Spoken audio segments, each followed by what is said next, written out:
大家早上平安我们刚过的主日呢，讲到我们圣徒之间同心的事情，对不对？特别我用摩西、亚伦跟胡尔，那个他们得胜亚玛力人的那个事件来讲，我们怎么同心得胜各位，我们今天都来思想这个同心的事也非常的重要。我们家庭里面，夫妇要先同心，对吗？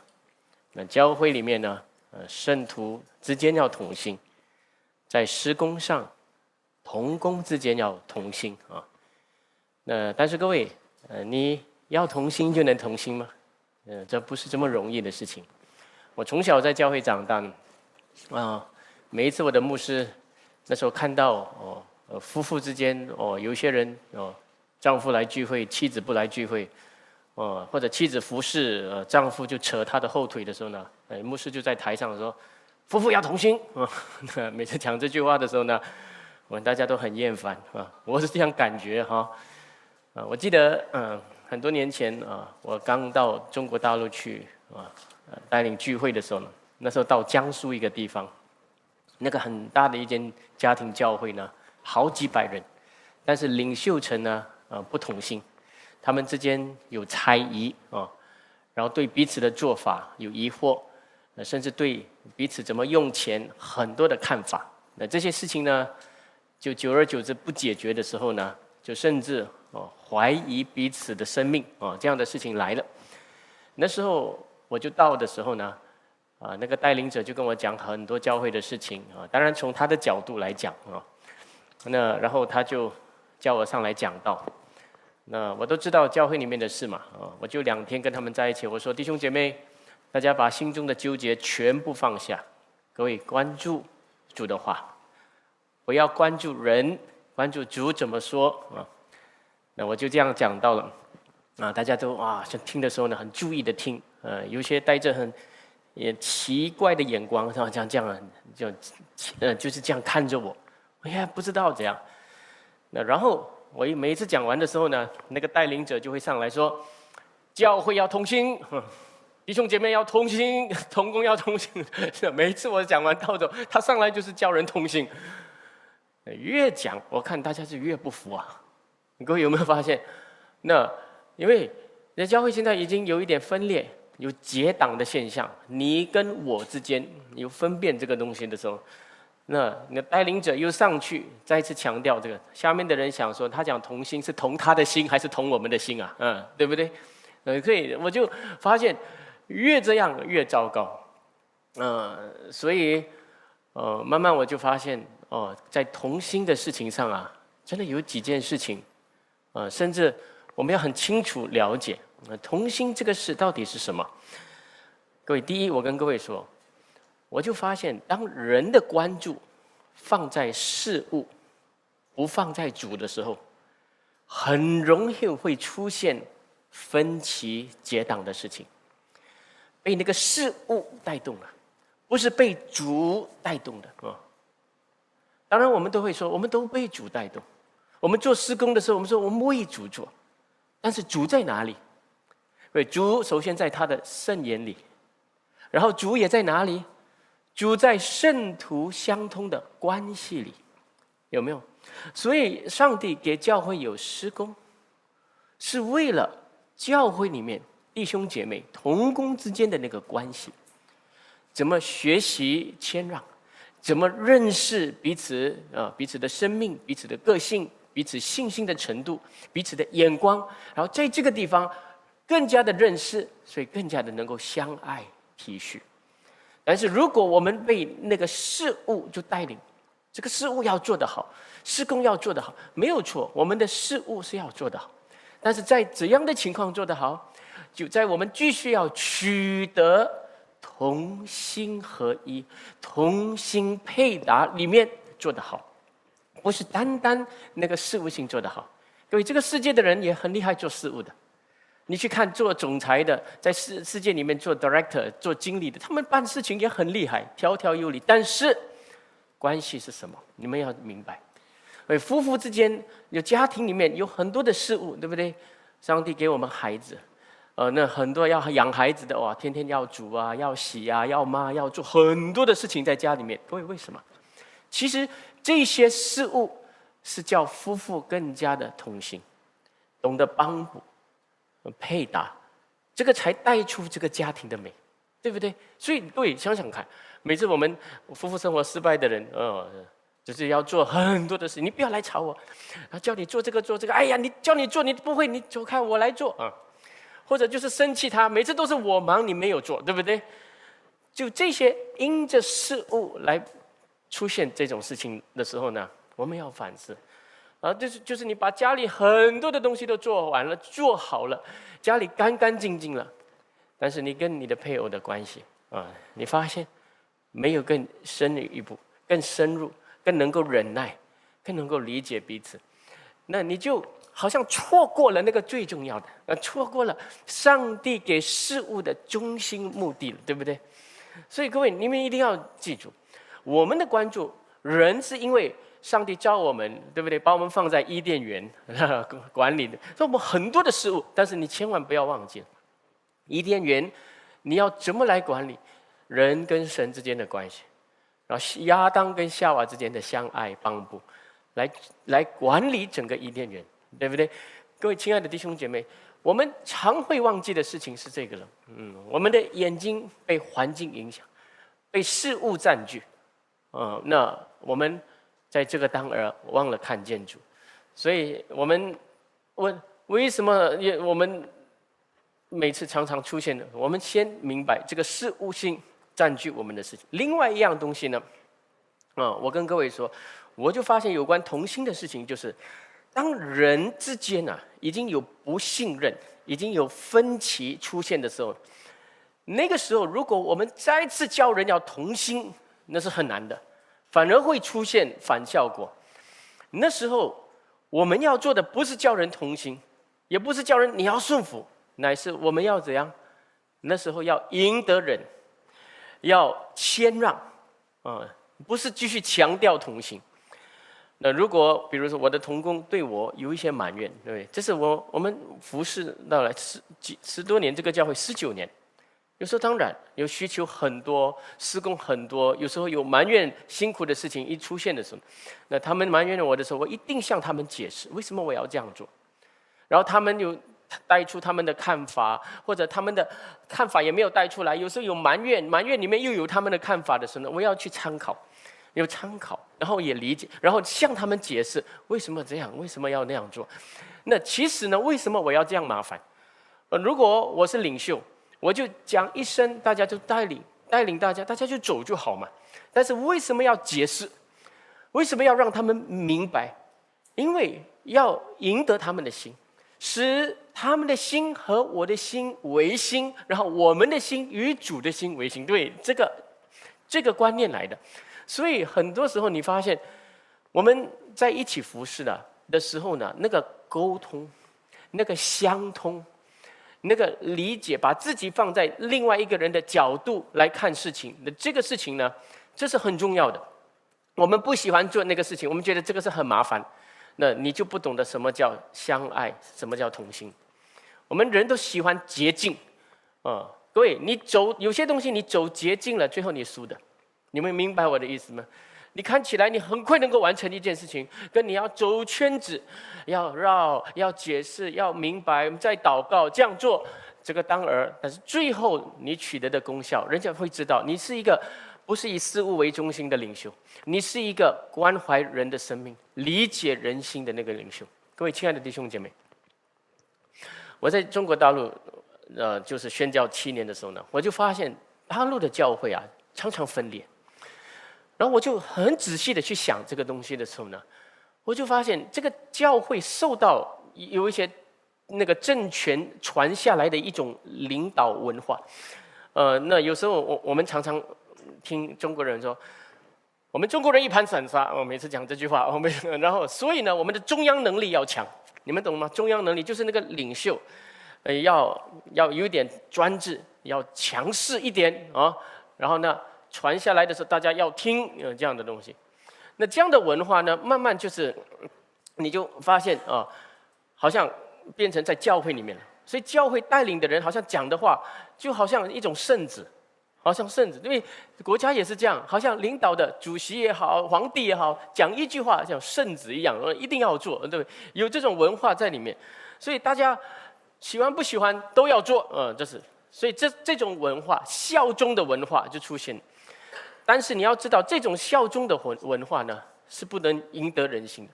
而在这种文化里面呢，很多是命令，然后不听从的时候打压，就这样的做。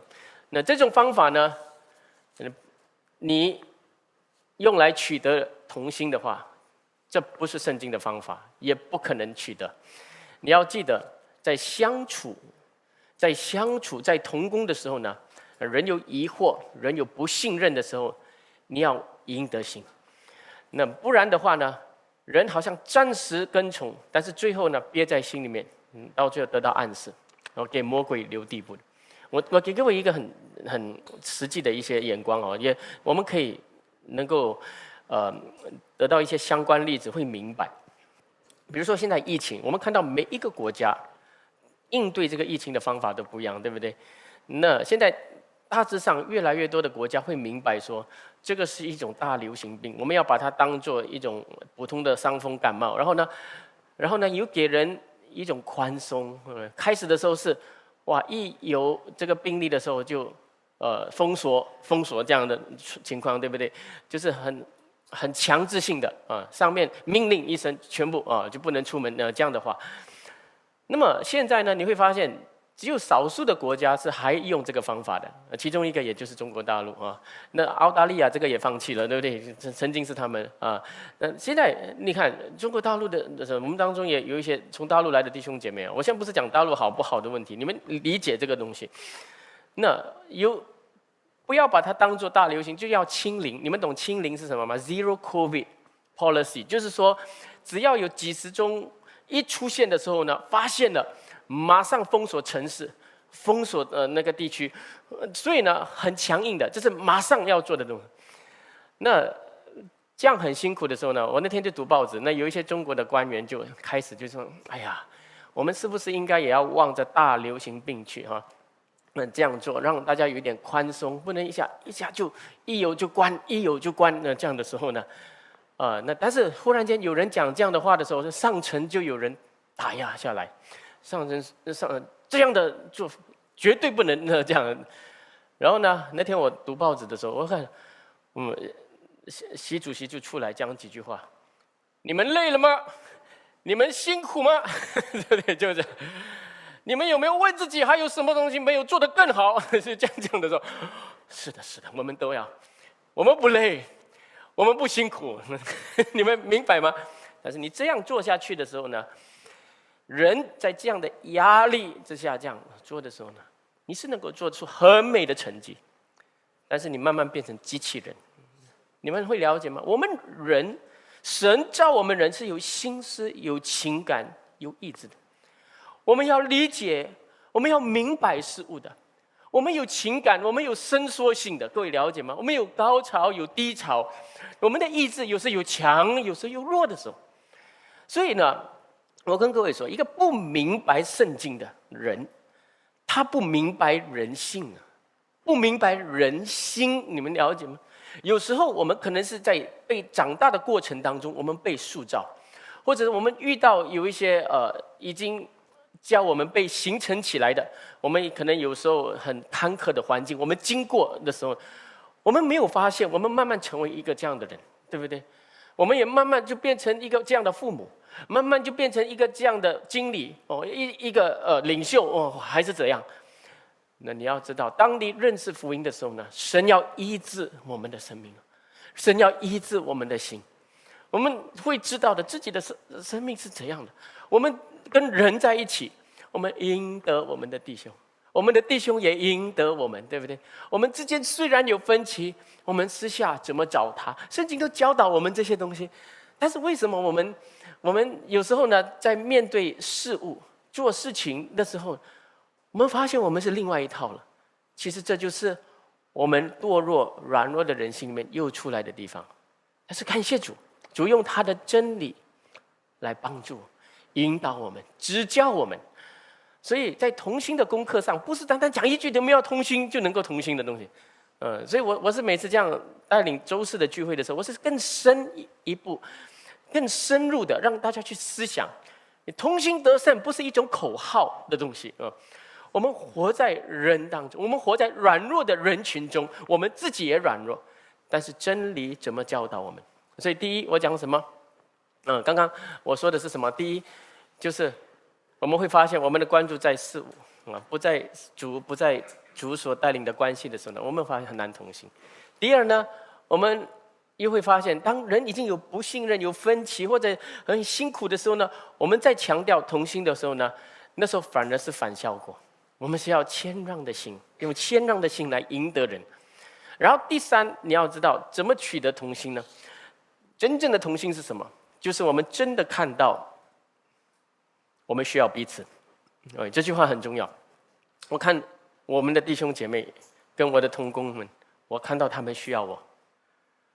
我的同工、我的弟兄姐妹也看到我需要他们。各位有没有发现？你们不要以为就牧师好像一手遮天这样带领。我每次让各位看到的就是，如果没有大家的配搭、大家的同工同心的话，我也不能走到这个地步的。这是我们领袖们，因为我们不是神，你们明白吗？我一直说我们不是上帝，所以呢，在无助的时候呢，或者有时候很紧凑，时间不够还是怎样，就弟兄姐妹的代祷安慰，也能够勉励这个牧师的。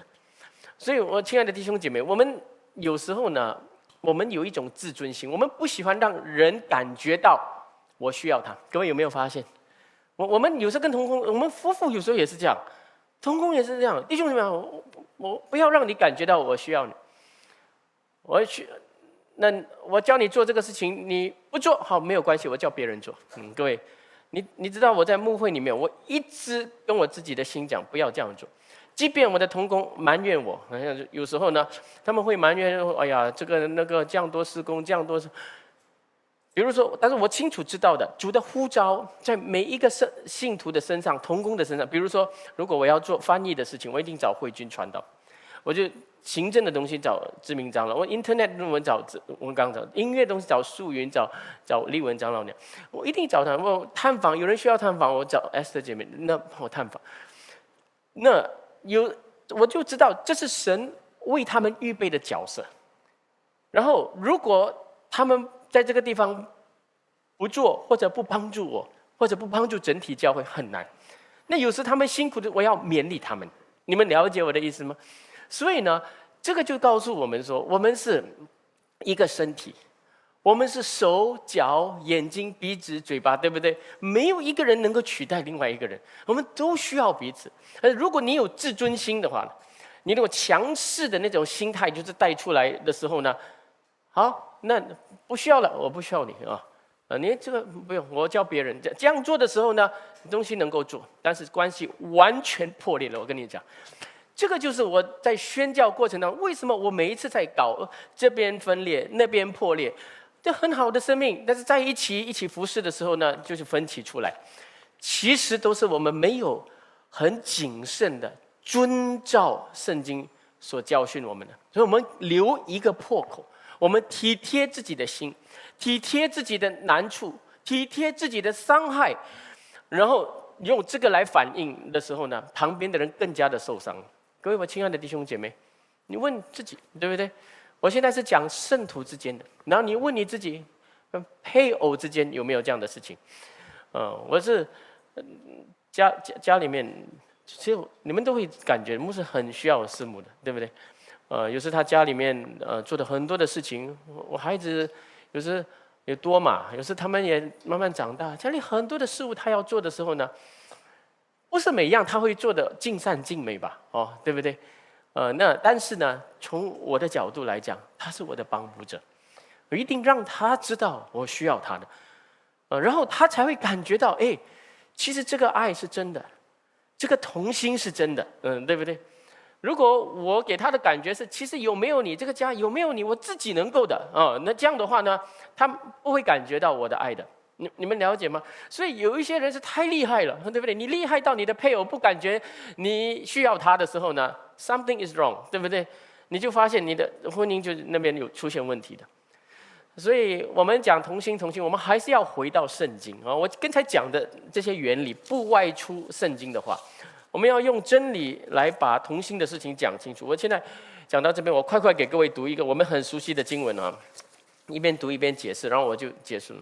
各位，我们看到哥林多前书12章14节这个地方啊，讲到一个身体有很多肢体的事情。你们看第14节，身子原不是一个肢体啊，乃是许多肢体。有很多肢体，有什么？有脚，所以脚说我不是手，所以不属乎身子啊。他讲我不是手是对的，但是当他说我不属乎这个身子就不对了。你们明白吗？原来手跟脚，对不对？都是在整个的身体这个流动脉里面一起的东西。但是有时候没有直接接触的时候呢，就感觉说我们是分歧的，那这是不对的。那我们看，那这里说他不能因此就不能属乎身子。16节，假设若耳说我不是眼，耳说我不是眼，所以我不属乎身子，他也不能因此就不属乎身子。若全身是眼，从哪里听声音呢？若全身是耳，从哪里这个嗅味呢？但如今神随自己的意思，把肢体局隔安排在身上了。若都是一个肢体，身子在哪里呢？但如今肢体是多的，身子却是一个。这个很容易了解啊。但是我跟各位说，这里要讲的只有2样东西。这里讲的是什么？第一，我们都有自己的本分，有自己的位置，对不对？你是脚，你是手，你是眼睛，你是耳朵吗？对，没有一个人能同时做耳朵跟眼睛的，你们要理解这个哈。然后呢，你是带有这个角色、这个位置，你是妻子就是妻子，你是丈夫就是丈夫，对。那这个角色呢是谁给的？这里说什么？神随自己的意思，对不对？他分派这个位置，你成为这个耳朵，是因为神啊；你成为这个教会的眼睛，常常看教会哪一个人需要关注；你成为这个教会的手，常常抱人、安慰人，对不对？这些东西都是神定的，跟你的一个角色跟恩赐。那神怎么用你，也众人都认同。哇，你那个地方是最有得恩高，也做得最好的，当之无愧的。那神这样做，所以你一定记得我们的分歧的问题是从第一个主要的问题开始是什么？我们不了解自己的位置开始的。我们把自己放得太高，或者看得太低都不行。有时你在你的本分里面，当做的你没有做好那耳朵应该听的没有听好，或者就是我不喜欢成为耳朵，我就听不爽，我要成为眼睛，眼睛能够看，也有这样。所以教会里面有各种各样的，其实我们看起来好像是人之间的分歧，其实是没有明白神为我预备的那个位分，对不对？那这方面，请大家好好去思想这个东西。那我们一切教会里面所做的，我们在我们的角色上做的，一定记得这是按照谁？神为我定的。所以你做的时候，你是为神而做，向主而做的。在教会里面排椅子也是向主做的，招待向主做的。这是一个整个祷告的心态放在这个地方。我亲爱的弟兄姐妹，这个方面我再讲一遍，这里讲的是什么？每个人有不同的本分跟位置，对不对？但是第二呢，是神定的不是人定的。看起来是牧师叫你做这个东西，但是你做久后，你发现这个就是慢慢成为你的位置，这就是神为你定的。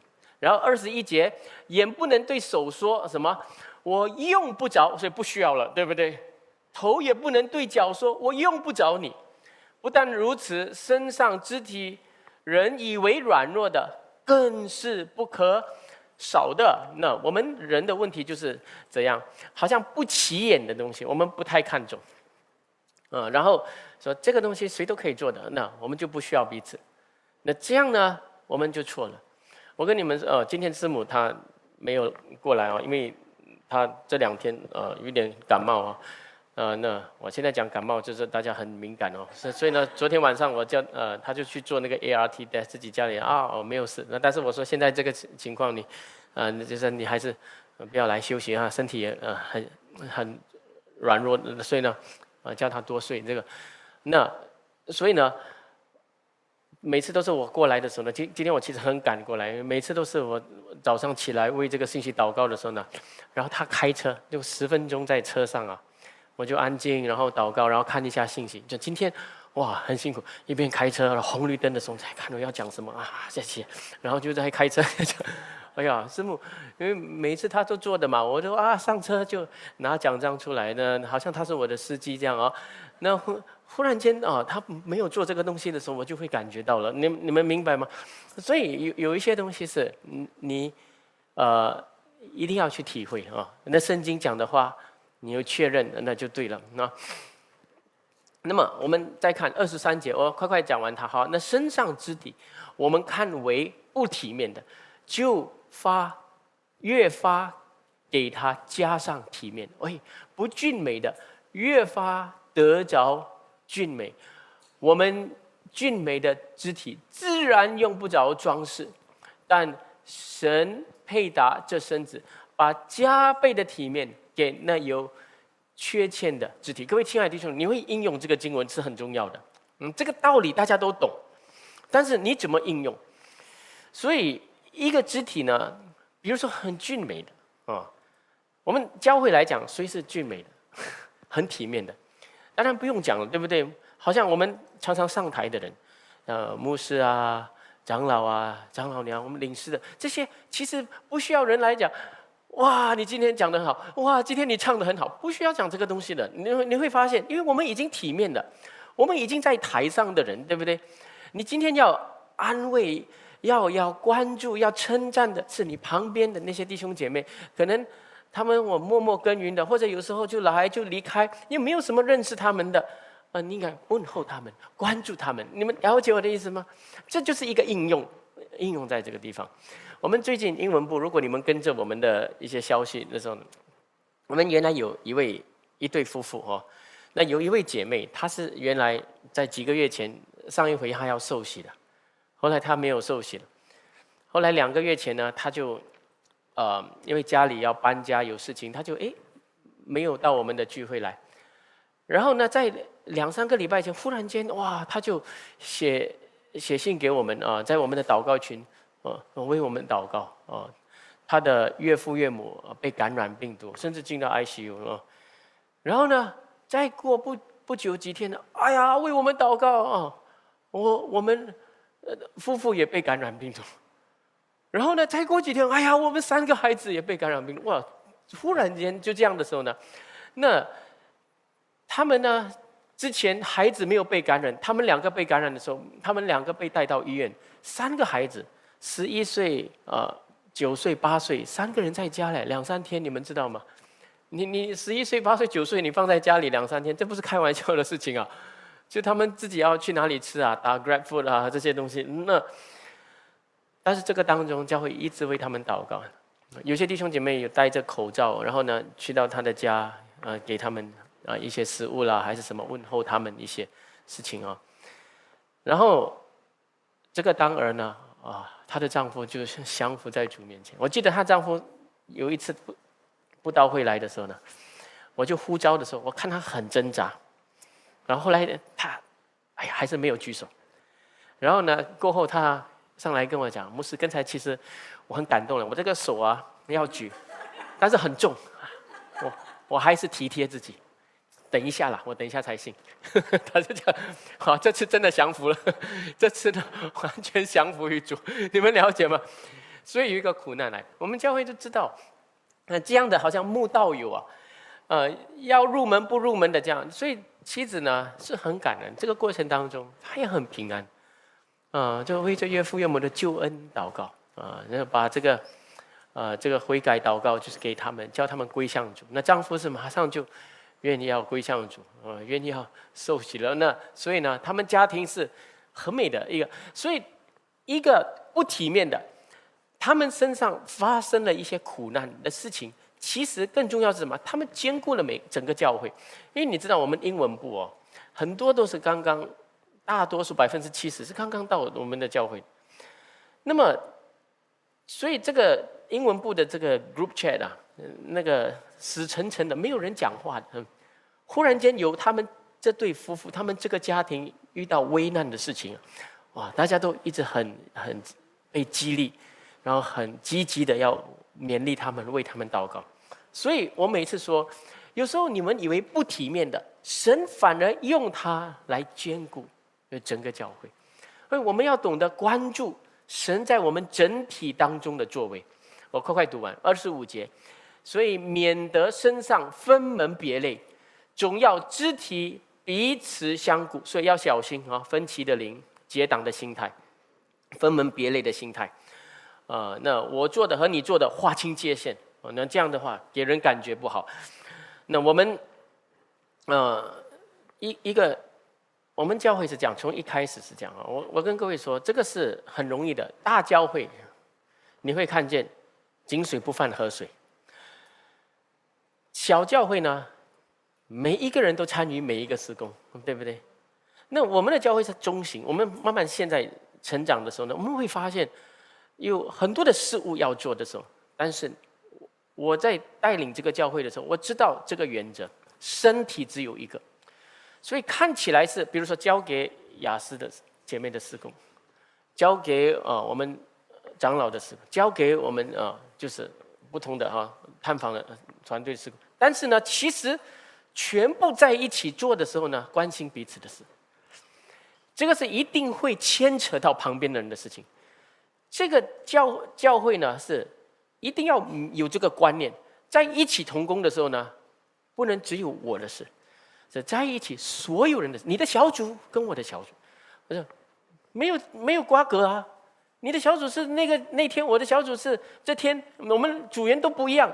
但是你会发现，比如说这个星期五，如果我们要小组，有这么多小组在这个地方，教会哪里够地方，对不对？现在两个这样做，所以你就会发现要怎样要商讨我要想到你的小组的情况，或者我可以的话，我换到别天。对这些，其实呢，如果我们一来没有那种眼光的时候呢，我们在好像有一些有限的情况来的时候，我们就以自己为中心来想，不是以整个身体来想。所以这个都是，其实教会，神是这样带领教会，来对付我们人软弱的自私的本性。这些是上帝很美的带领来的。然后最后我读完了我们就结束了我们一起读26节好吗？26，1、2、3。若一个肢体受苦，所有肢体就一同受苦；若一个肢体得荣耀，所有的肢体就一同快乐。所以同苦同得荣耀。所以为什么我们刚刚过祷告会，对不对？星期二，你们会发现每次祷告会的时候呢，我为这个人的病、那个人的病、那个家人的病人这样祷告。有时候我们这样做的时候呢，这个世界的人现在有这么多人每一天被感染病毒，我们不能去管这些东西。但是主给我们在我们当中的，跟我们的肢体有关系的家人还是什么，我们纪念。所以同苦嘛，分担他的苦。然后有一天，他的家那排除患难了，他的情况他脱胎换骨了，我们为他欢喜快乐。我们看到这是神的作为。所以同得荣耀，我们都参与在其中。我们参与为这个有问题的家庭祷告的时候，他们家人归主了，感谢主。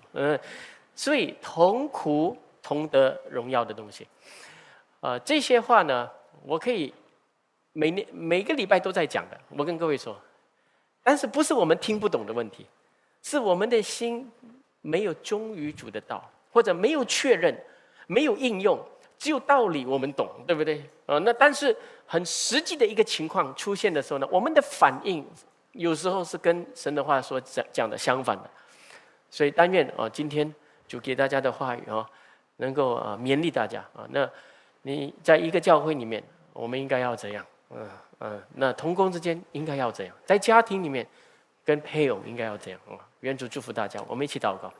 主，我们感谢你今天用很简单的有关同心的这方面的真理来教导我们，使我们知道主给我们的榜样，给我们的教训，那就如同你跟父，我们主耶稣跟父之间的合一。主，你也叫众圣徒有这样的合一。主，求主帮助我们，我们的确有欠缺，有时候我们道理是听得懂，但是在很实际的境况里面，我们又忘记主的话。主，求你赐下圣灵的恩惠能力，来改造我们，那使我们每一次听了你的道，心意更新而变化，使我们知道你善良、纯全、可喜悦的旨意，使我们得着顺服你的心。我们感谢你，我们祷告，奉主耶稣的名，阿们。